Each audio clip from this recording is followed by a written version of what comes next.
Le campionesse d'Italia dell'Imoco Volley si prendono i primi 3 punti della stagione nel big match d'anticipo contro la Saugella Monza. Un rotondo 3-0 che fa festeggiare i 4.700 spettatori che hanno assistito con scroscianti applausi prima della partita alla cerimonia dello stendardo per il terzo scudetto conquistato nella scorsa stagione.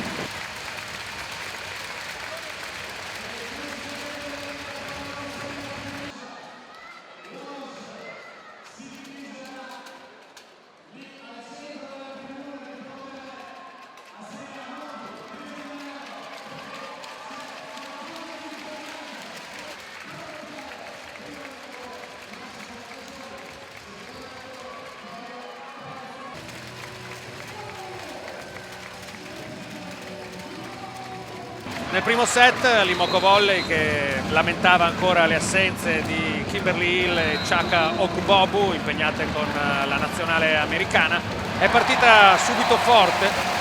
riuscendo a conquistare il parziale per 25-19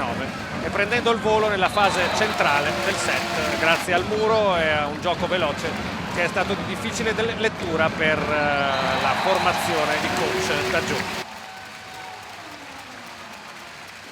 Molto più equilibrato il secondo set, dove ci sono voluti 10 punti di una Paola Egonu in grande spolvero al suo esordio con la maglia delle Pantere, per chiudere 25-23 con un ace proprio dell'opposta azzurra.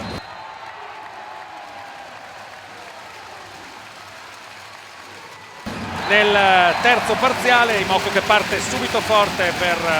4-1, mantenendo il margine per tutto il set nonostante i cambi di coach Dagioni e le evoluzioni di Anna Danesi, grande ex, che con i suoi muri ha tenuto in piedi la squadra della Saugella fino al 18-11, break decisivo che la formazione di casa ha confezionato e non ha più lasciato scampo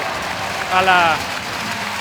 squadra brianzola. 25-20 il risultato finale per l'Imoco Volley nel terzo set